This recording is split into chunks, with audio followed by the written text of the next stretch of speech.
Retour en plateau pour la suite de Matin d'Éden de ce jour. La suite et la fin surtout, c'est le dernier acte. Et justement, pour ce tout dernier plateau, on reçoit donc Mauriel Rouessou. Il est réalisateur. Bonjour, monsieur Mauriel. Bonjour, monsieur Ahmed. Bienvenue. Merci. On jette ce matin, ou pourrais-je dire aussi, on projette, puisqu'on va parler cinéma, notre regard sur la jeune scène cinématographique béninoise. Comment est-ce qu'on devient réalisateur cinéma, par exemple, au Bénin? Au Bénin, pour devenir réalisateur cinéma, J'ai envie d'ajouter pourquoi. Pourquoi on devient réalisateur dans un contexte béninois? dans un côté béninois, d'abord, pour devenir réalisateur béninois, il faut faire des études en cinématographie. Ok. Et maintenant, le pourquoi, c'est d'abord une passion. D'accord. Parce que faire du cinéma au Bénin, ce n'est pas rentable, mais ça va d'abord sur un aspect de passion. D'accord. C'est d'abord la passion qui motive et qui amène justement donc à aller se faire former, c'est ça. Votre parcours, à vous, s'il fallait le résumer, qu'est-ce qu'il faudrait en retenir? Il faudrait retenir que depuis 2016, je suis dans l'art. Ok. J'ai pris par le graphisme, la plastique et je finis dans l'audiovisuel. En tant que D'accord. réalisateur de films, j'ai déjà réalisé et produit quelques films. Quelques films déjà produits et réalisés. D'ailleurs, la première d'une de vos productions est programmée pour ce week-end, si je ne m'abuse. On va en parler tout à l'heure. Mais avant, puisqu'on en est à justement jeter un petit regard sur la jeune scène cinématographique béninoise, comment ça se passe concrètement aujourd'hui au niveau du cinéma béninois, pour vous qui êtes un jeune réalisateur? Oh, je ne vais pas vous le cacher, c'est un peu difficile parce que, en premier temps, on n'a pas de soutien financier, on n'a pas vraiment d'aide. On est obligé de se chercher nous-mêmes pour tourner, réaliser nos films. Et outre ça, lorsqu'il s'agit de la diffusion, on a aussi certains problèmes, des problèmes d'infrastructure, de moyens financiers pour nous accompagner dans la diffusion de ces films en question. Ok, donc pas toujours évident de s'en sortir, mais on s'accroche quand même. Et on s'accroche Qu'est-ce quand qui même. permet de s'accrocher justement? Si tant est voilà, qu'il y a autant de difficultés. Comme je l'ai dit, c'est d'abord une question de passion. Ok. C'est la passion qui te permet de te battre et de t'encourager à faire davantage et autres. La passion vous permet donc de continuer malgré toutes ces difficultés, malgré tous ces obstacles. Alors, comment passe-t-on en fait de l'idée à la réalisation proprement dite d'un scénario ou d'un film, jusqu'à parler de la première programmée pour ce week-end, Oui, bien par sûr. exemple? Pour commencer, d'abord, il faut d'abord l'idée. Il faut d'abord avoir une très bonne idée. Ok. Ensuite, il faut se rapprocher des scénaristes afin qu'ils puissent mettre ces idées sur papier. C'est après ce travail qui a été effectué que là maintenant, nous allons parler de faire un casting pour recruter des acteurs, recruter l'équipe technique, les répétitions avant de passer au tournage. Il faut forcément passer par toutes ces étapes. On ne peut pas en sauter quelques-unes. Oh non, sauter quelques-unes, c'est tout raté. C'est tout raté en fait. Donc dans le cas d'espèce, puisque la première prévue pour ce week-end porte sur le film La légende du Caleta. C'est bien ça. Donc toutes ces étapes ont été en fait, on va dire quoi, suivies, c'est ça? C'est bien ça. Absolument, sans ça on n'a pas de résultat. Sans ça on n'a pas de résultat. Probant. C'est ce 25 mai. Ce 25 mai, au Centre culturel chinois, c'est à partir de 19h. Il y aura 3 films qui sont projetés. D'accord. Il y a Ombre et Lumière de moi, il y a... Ombre et Lumière. Ombre et Lumière. D'ailleurs, c'était Ombre et Lumière sur ce plateau tout à l'heure avec Maître Aboussa Raimi. Bien sûr. Il y aura Ombre et Lumière, il y aura Baruka de Bakary Zimbe. D'accord. Et il y aura La légende du Caleta de moi toujours. D'accord. La légende du Caleta, à quoi est-ce que ça ressemble? À quoi est-ce que cela pourrait ressembler? Avec le concours de la régie, on va suivre cette bande-annonce et on revient pour peut-être en savoir un peu plus. Il était une fois dans un village où vivait un génie nommé Caleta. Non, attendez. Comment ça, une stratégie de guerre?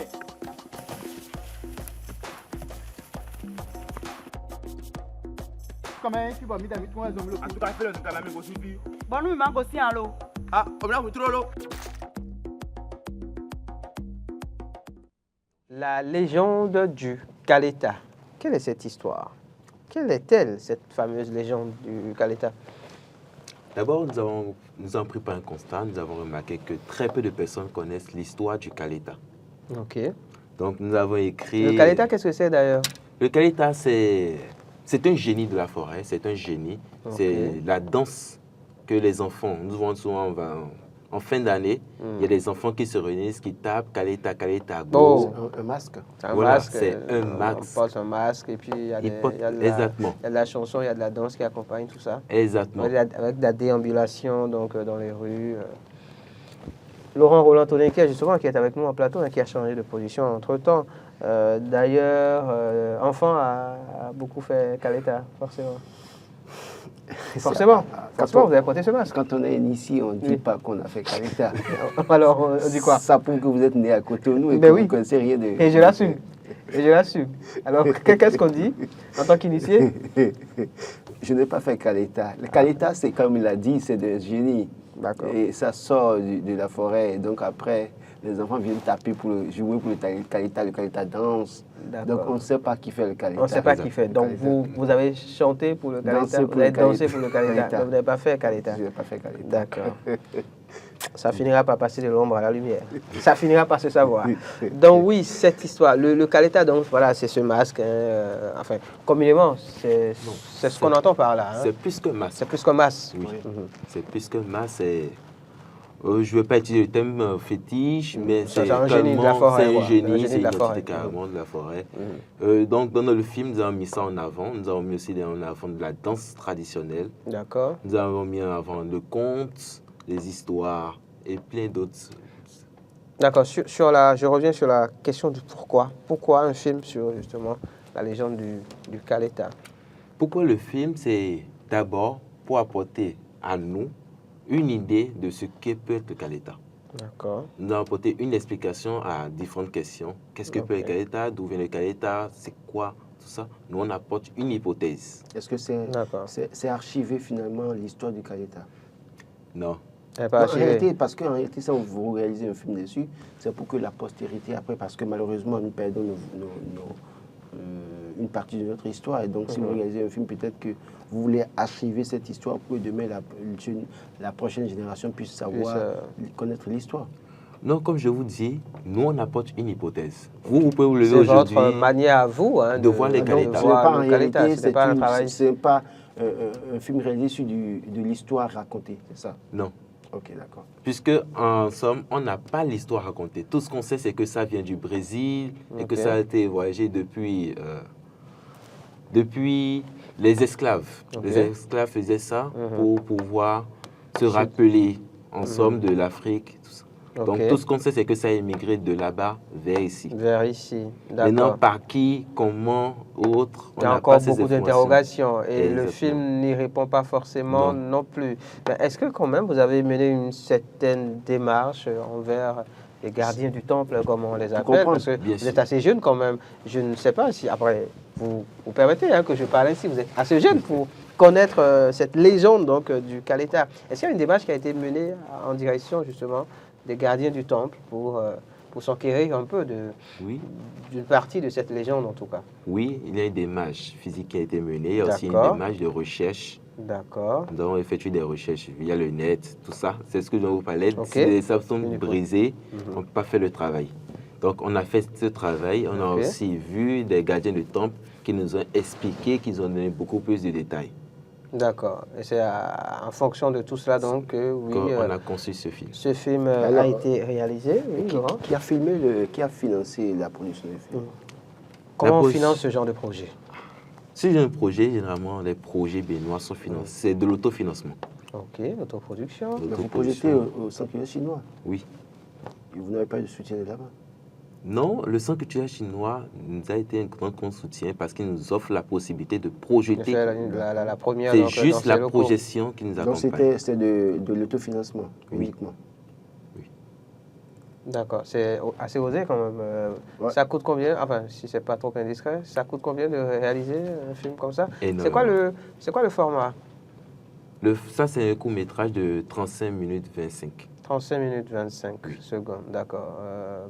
Quels sont les acteurs qu'on y retrouve? Est-ce qu'il y a des noms connus qu'on retrouve dedans? Il y a Steven Bokor, il y a Gisèle Aloumedji, il y a plein d'autres personnes. Il y a Luc Totti aussi. Combien d'acteurs au total? Nous avons travaillé avec 50 acteurs. 50 acteurs quand même. 50 acteurs et une dizaine de techniciens.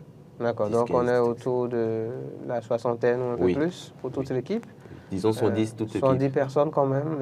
Mais comment vous trouvez tout cet argent pour financer ces acteurs, pour produire?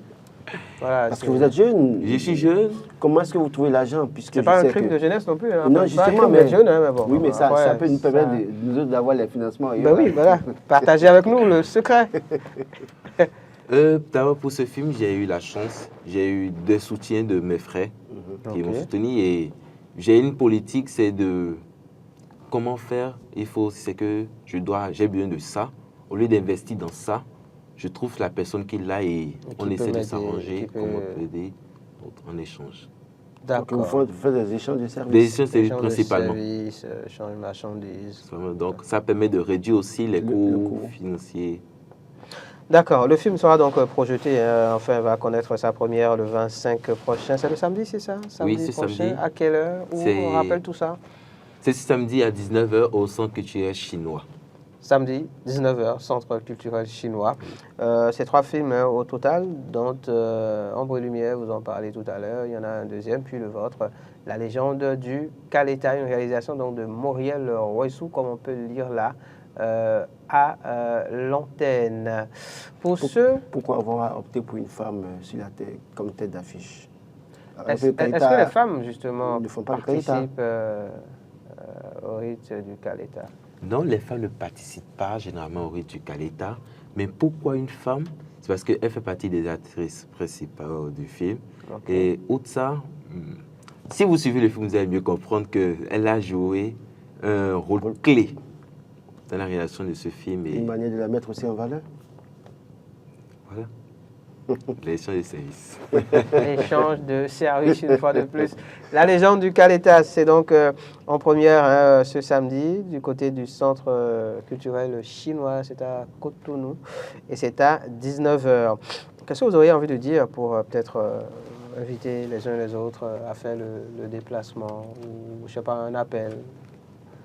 D'abord, en premier lieu, j'aimerais remercier Aiden TV qui nous aide aussi à communiquer.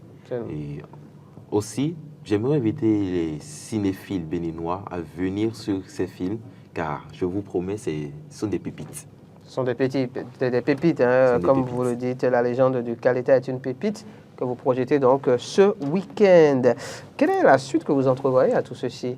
Parce que j'ai posé la question par rapport à ce qu'on a pu effectuer comme dépenses. Hein. Enfin, ce que le film a pu coûter, je n'ai pas vraiment eu de réponse. Mais après, oui, on se projette forcément ou pas? Qu'est-ce qu'on attend? On attend de belles autres œuvres qui vont bientôt sortir aussi. Tout ça, on espère avoir de l'aide. Est-ce qu'on rentabilise justement ce genre d'investissement? Non. Si oui, comment? Vous allez participer peut-être au festival? Oui, participer au festival, ça ne permet pas de rentabiliser tout de suite. Oui, mais c'est pour gagner des prix. C'est pour gagner des prix. Et gagner en notoriété. En notoriété, il y a aussi d'autres festivals qui permettent aussi parfois de gagner du sponsoring. Le sponsoring, d'accord, pour d'autres productions. Pour d'autres productions, oui. D'accord, donc l'idée c'est ça, c'est de continuer à faire des productions, se faire connaître, avoir des opportunités pour pouvoir aller à l'international, produire d'autres œuvres de qualité. Exactement. D'accord, c'est bon à savoir. Vous avez, puisqu'on en a parlé de la jeune scène cinématographique béninoise, des rapports avec d'autres jeunes cinéastes, comment ça se passe? Oh, ça se passe plutôt bien. Ça se passe plutôt bien et on s'entraide beaucoup. On essaie de se serrer les coudes, comme on le dit. Et je pense que ça va aller. Est-ce que vous savez que le réalisateur de l'émission d'aujourd'hui est un réalisateur? Cinéma aussi. Le cinéma. Il est également réalisateur cinéma et acteur aussi quand même. Ils ont lancé le film, je crois. Et en fin d'année passée, je pense. pense. Oui, et puis ils ont projeté au Palais des Congrès, puis à Canal Olympia. Donc, un clin d'œil à Boris qui réalise l'émission d'aujourd'hui, qui est réalisateur aussi. Donc, on se rend compte, oui, Boris, on se rend compte que, oui, dans la sous-région, le Bénin manque un peu à l'appel quand même de ce qui se passe au niveau cinéma. Oui. Qu'est-ce qui l'explique selon vous? D'abord, je vais commencer par dire, le cinéma, c'est de l'argent. Ok. La base, c'est le financement. Ok. Même outre ça, il y a de jeunes réalisateurs qui produisent et qui réalisent des films, mais qui n'ont pas l'opportunité, la possibilité de diffuser ces films. D'accord. C'est l'un des principaux manques au cinéma béninois. La diffusion, c'est la base. Les moyens, vous avez évoqué en premier, puis la diffusion. La diffusion. D'accord. Et comment on corrige ça? D'abord, on va commencer par la diffusion. Dès qu'on a la diffusion, on aura les moyens. Puisque quand on diffuse, on promouvoit le film, on appelle aux partenaires, aux sponsors, et c'est en faisant ça qu'on aurait les moyens pour produire davantage de meilleures œuvres. Le problème ici, c'est que diffuser par une chaîne, c'est que la chaîne doit mettre la main à la poche le plus souvent, ce qui fait que parfois des télés ne sont pas prêtes à diffuser parce que n'ayant pas les moyens. Est-ce que la politique, c'est ça, c'est de diffuser sur les chaînes de télé, c'est ça, non, existantes? Non, c'est pas ça forcément. Non, c'est pas ça forcément. C'est fait des C'est premières, c'est fait des premières, avoir des salles d'avant. On n'a pas de salle de cinéma. Voilà qu'on en a. Bon, on en a aujourd'hui, plus ou moins. On a Canal Olympia. Canal Olympia, plus ou moins aujourd'hui. On avait parlé de congrès plus ou moins aujourd'hui. Non, pas c'est pas une salle de cinéma. Je suis d'accord, mais au moins, ça fait office de salle de cinéma à des moments donnés. À des moments donnés, on peut transformer les salles de spectacle en salles de cinéma. C'est bien vrai, mais comment obtenir ça? Je suis d'accord. Obtenir le palais des congrès aujourd'hui pour un jeune comme moi, c'est... Mais est-ce qu'il n'y a pas des champs de service? Oui, là, c'est compliqué. Là, c'est compliqué. Est-ce qu'il n'y a pas nécessité de sensibiliser, de redonner du goût au cinéma béninois? Parce que, qu'ils vous souviennent qu'au moins on avait, comment on appelle, le Ciné Concorde, où les gens allaient au cinéma. Et puis après, aujourd'hui, l'avènement de la technologie, les télés, les smartphones, où on peut suivre les films sur Internet, autant de choses.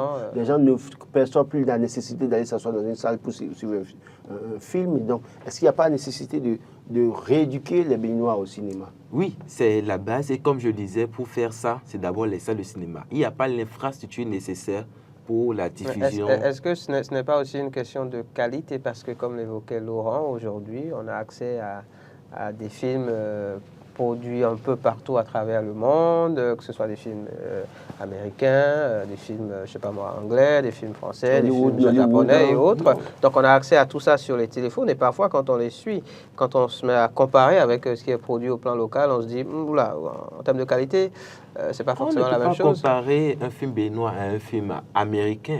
D'abord, là-bas, ce n'est pas les mêmes moyens qui sont à disposition. Oui, malheureusement, les Béninois, les citoyens, parfois, n'ont pas cette information. Ils veulent juger sur ce qu'ils voient. Ils veulent juger sur ce qu'ils voient, mais il faudrait aussi qu'ils accompagnent alors. N'est-ce pas? Allez, on ne pourra pas tout dire au détour de ce plateau, évidemment. C'est juste, on va dire, une sorte d'apéritif qu'on vous sert, parce qu'on va revenir sur le sujet. Certainement qu'on va recevoir Boris également. Voilà, on reviendra sur le sujet dans les prochains jours avec d'autres invités en plateau. Vous êtes Mauriel Roissou, vous êtes cinéaste, réalisateur. Vous êtes justement le réalisateur du film La Légende du Caleta qui sera donc en première du côté du Centre culturel chinois de Cotonou ce week-end, samedi 25 mai, à partir de 19h. L'entrée est à 3 000 francs. 3 000 francs CFA. Il fallait préciser ça. Voilà, c'est très important de préciser. L'entrée à 3 000 francs CFA donne droit à une consommation. Voilà. D'accord. Un contact pour finir? Le 62, le 60, le 69, le 58. On répète? Le 62, le 60, le 69, 58. Merci. Alors, c'est 3 000 francs qui donnent droit à une consommation sortée pour encourager notre compatriote Mauriel Roissou. C'est très important. Merci. C'était Matin d'Éden. À demain. Pour un numéro encore plus plaisant, Plaisociel, Moriawa sera à la présentation.